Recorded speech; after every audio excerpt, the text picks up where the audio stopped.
త్రివిక్రమ్ గారి కాంబినేషన్లో ఫస్ట్గా అయితే అల్లు అర్జున్ అనుకున్న సినిమా వచ్చేసి గాడ్ ఆఫ్ వార్, కానీ ఇది ఎన్టీఆర్ గారి చేతిలోకి వెళ్ళింది అని చెప్పేసి వచ్చింది వార్త. సో ఒకవేళ ఎన్టీఆర్ గారు త్రివిక్రమ్ గారు ఈ సినిమా కాంబినేషన్లో చేస్తే ఎలా అనిపిస్తుంది?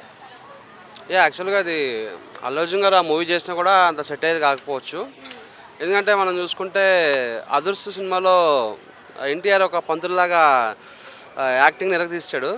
సో అలాగే ట్రై చేద్దామని చెప్పి డీజేలా అల్లు అర్జున్ ట్రై చేసినా కూడా పెద్ద పేలలేదు. సో ఇలాంటి మూవీస్ అనేవి ఎన్టీఆర్ గారు అయితేనే న్యాయం చేయగలరు.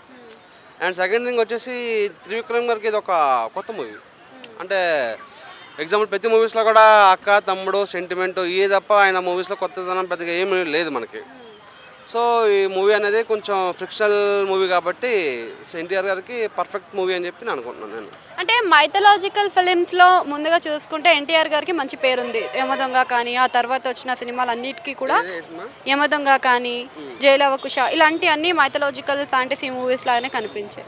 మరి ఇప్పుడు ఇది కూడా ఓకే, కానీ త్రివిక్రమ్ గారి విషయానికి వస్తే మీరు చెప్పినట్టు అన్నీ కూడా సెంటిమెంటల్గా లేకపోతే డైలాగ్స్తోనే నిండిపోయిన సినిమాలు ఉన్నాయి. మరి ఎక్స్పెరిమెంట్ చేస్తున్నారు అనుకోవచ్చా? మరి అంటే ఇప్పుడు ఎగ్జాంపుల్ మైథలాజికల్ మూవీస్ అంటే ఇంతకు ముందులాగా మీరు రాజులు కిరీటాలు గదలు అలాంటి ఒక టైంలో మైథలాజికల్ నడిచింది.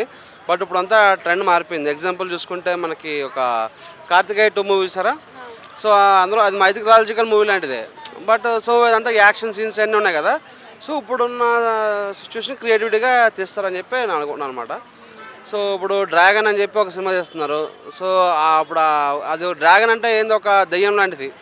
ఇప్పుడు ఒక దెయ్యం సినిమా, ఇప్పుడు ఒక దేవుడి సినిమా. సో రెండింటికి న్యాయం చేస్తారు ఎన్టీఆర్ అని చెప్పి అనుకుంటున్నాను అయితే.